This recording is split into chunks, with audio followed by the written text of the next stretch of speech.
Terima kasih Anda masih menyaksikan Kompas Petang, Saudara. Polda Metro Jaya belum menerima laporan orang hilang meski telah membuka posko pengaduan di gedung Direktorat Reserse Kriminal Umum.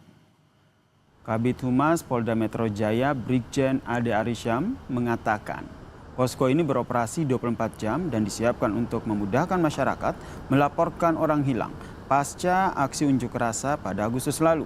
Selain menerima laporan, petugas di posko ini juga siap memberikan informasi terkini terkait dengan penemuan atau identifikasi korban dan berkoordinasi dengan rumah sakit maupun instansi terkait lainnya. Sampai dengan saat ini, siang hari ini ya, jam 10:15, tidak ada ya, atau belum ada laporan yang kami terima terkait dengan orang hilang.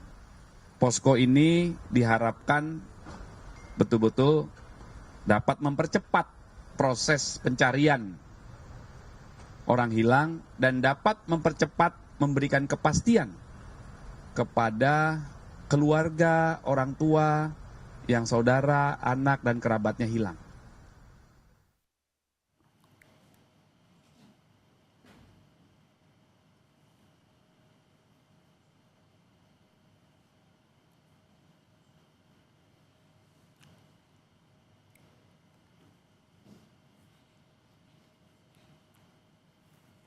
Komisi Orang Hilang dan Korban Tindak Kekerasan Kontras melaporkan 3 orang masih belum ditemukan pasca aksi unjuk rasa akhir Agustus lalu. Angka tersebut merupakan data terbaru dari total 44 laporan orang hilang yang diterima posko pengaduan. Kontras mengajak masyarakat yang memiliki informasi mengenai keberadaan 3 orang yang masih hilang untuk dapat menyampaikan kepada pihak Kontras.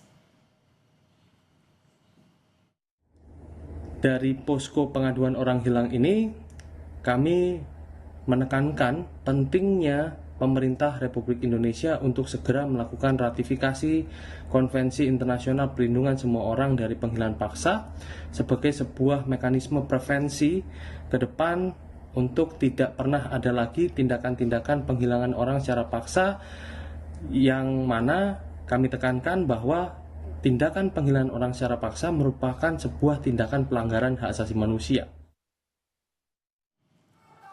Polda Metro Jaya berjanji akan mengungkap dalang di balik kericuhan demo Jakarta akhir Agustus lalu. Kabid Humas Polda Metro Jaya menegaskan yang ditangkap dan akan diproses pidana bukan pendemo, melainkan perusuh dan perusak sehingga demonstrasi akhir Agustus lalu berujung pada pelanggaran pidana yang mengganggu ketertiban umum.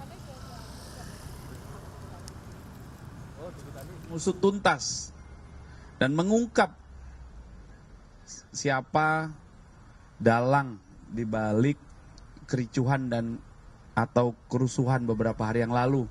Kami tangkap, yang kami proses pidana bukan pendemo.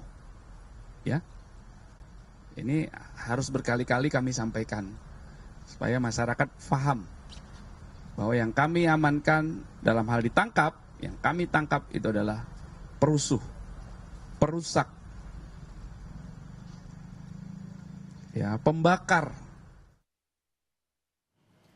Soal laporan orang hilang saat aksi demo akhir Agustus lalu kita bahas bersama Koordinator Kontras Dimas Bagus Arya dan Ketua Harian Kompolnas Arief Wicaksono. Selamat petang Mas Dimas. Pak Arief, terima kasih sudah bergabung bersama kami di Kompas Petang. Mas Dimas. Ya, Mas Dimas. Sore, Mbak Cynthia. Selamat sore, Arief. terima kasih. Mas Dimas, dari 44 laporan, saat ini tersisa 3 orang yang masih belum ditemukan.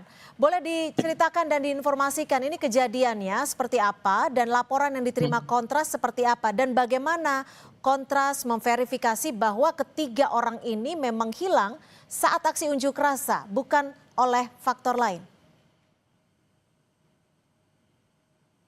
Mas Dimas.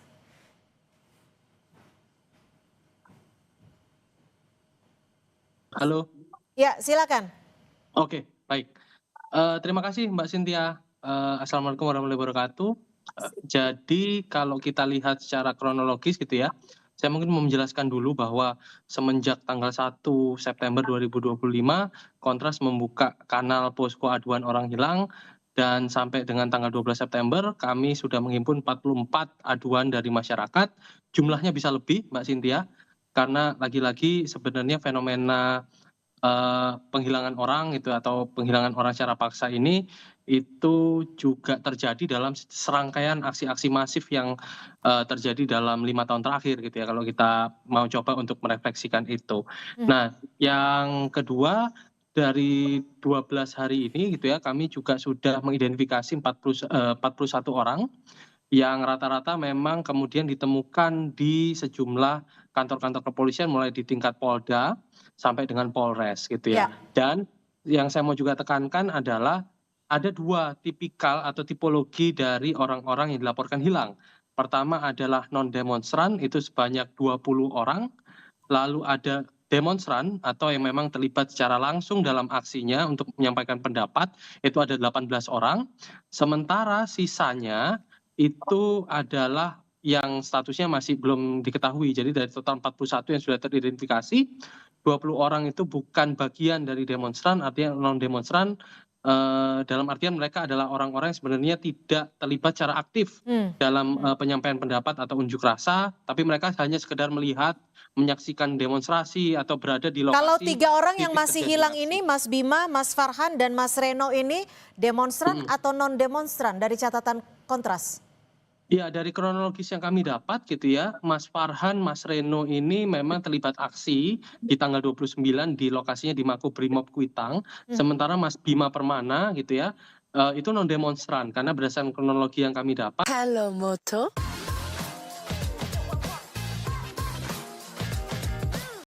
Dia memang ada di lokasi yang dekat dengan lokasi tempat tinggalnya, Oke. itu lokasi aksi di Palmerah, sekitar Ya. Palmerah, lalu kemudian tidak bisa lagi dihubungi. Oke, ditahan sampai di situ. Saya ke Kompolnas.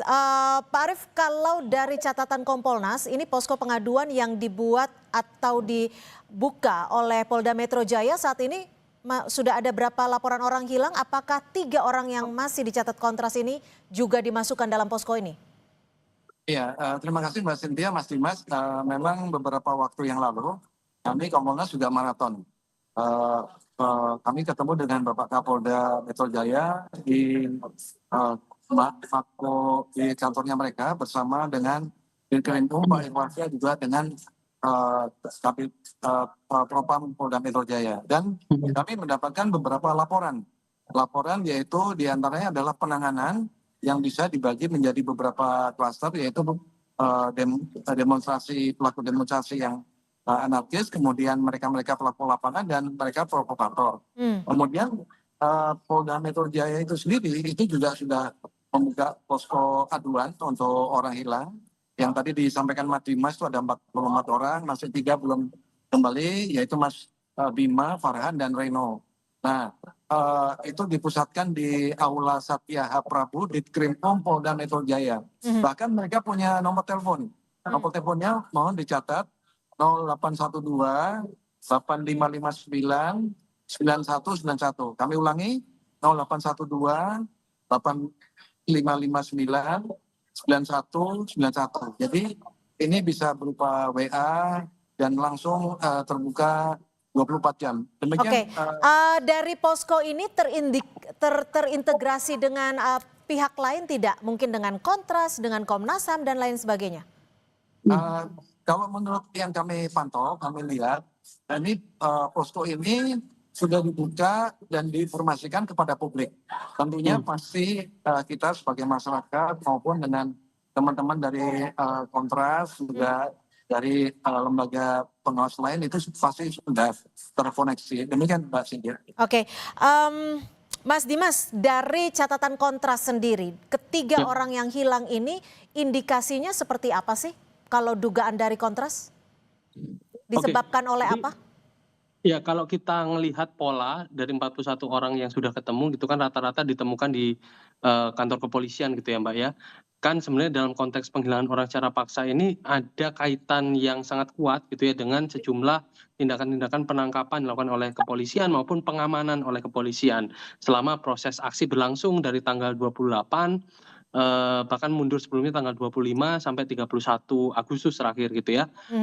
Jadi memang ada kaitan yang sangat erat antara penangkapan yang sangat masif dilakukan oleh kepolisian dan juga pengamanan yang dilakukan oleh kepolisian. Namun sayangnya, kenapa kemudian ada fenomena hilangnya orang atau penghilangan orang secara paksa ini? Karena ketika dilakukan penangkapan atau kepolisian melakukan penangkapan, pengamanan atau bahkan penahanan tidak juga disertai secara langsung, secara cepat gitu ya, pemberian informasi nama-nama orang-orang yang ditangkap kepada publik. Nah, jadi inilah Maaf yang, saya potong sebenarnya Mas menjadi Mas sumber. Dimas, maaf saya potong. Tadi kalau Ya. saya tidak dengar Anda menyebutnya penghilangan orang secara paksa. Pihak Ya. mana yang melakukan ini menurut Anda? Iya, penghilangan orang secara paksa ini kan kalau kita melihat definisinya, dia adalah tindakan-tindakan yang merampas kemerdekaan dalam bentuk penangkapan, penahanan, penculikan, atau bentuk perampasan kemerdekaan lainnya. Dan dilakukan oleh aparat negara ataupun orang-orang yang memang mendapatkan dukungan dari negara gitu ya.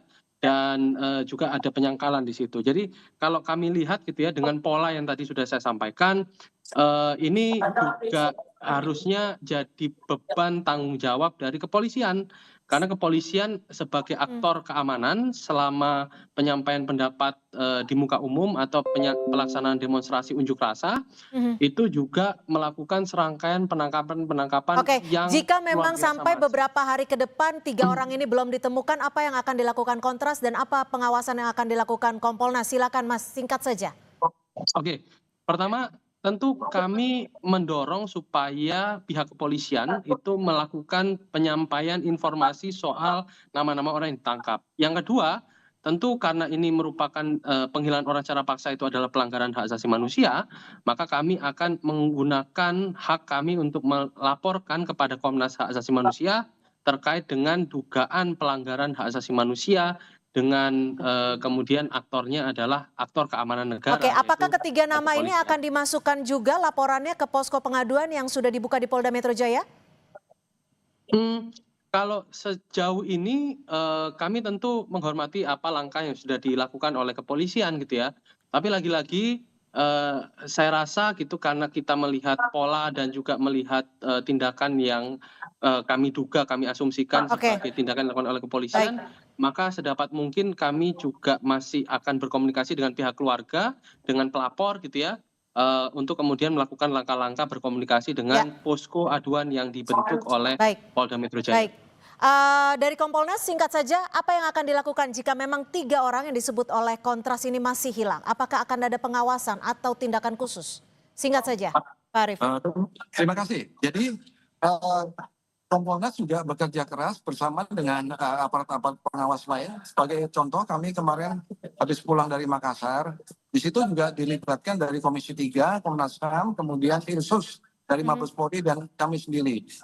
Kami melihat bukan hanya di Makassar, tetapi juga di Surabaya. Besok kami akan berangkat, termasuk di Jogja dan Sumatera Selatan, Palembang. Nah, itu seperti yang disampaikan Mas Dimas tadi, mereka yang ditangkap itu pastinya akan dilihat unsur keterlibatan dalam aktivitas itu sendiri. Nah, kemudian untuk yang 3 orang ini, kami mohon Singkat saja. Mas Dimas bisa melengkapi dengan data-data yang ada, yang lebih spesifik, mungkin foto mereka, sehingga dengan demikian akan memudahkan aparat kepolisian untuk bisa menyebarkan. Oke, artinya akan melakukan kolaborasi. Kalau untuk foto sudah ada Foto di sudah media ada. sosial Kontras kasih ya. kalau gitu. Baik, terima kasih Pak Arief Wicaksono, Ketua Harian Kompolnas. Kondisi terbaik untuk trading emas. Nikmati biaya trading mulai dari 16. Petang, selamat sore. Terima kasih. Salam Terima sehat. kasih Mbak Cynthia, Pak Arief. Sampai Usai jeda saudara, kami akan mengajak Anda untuk melihat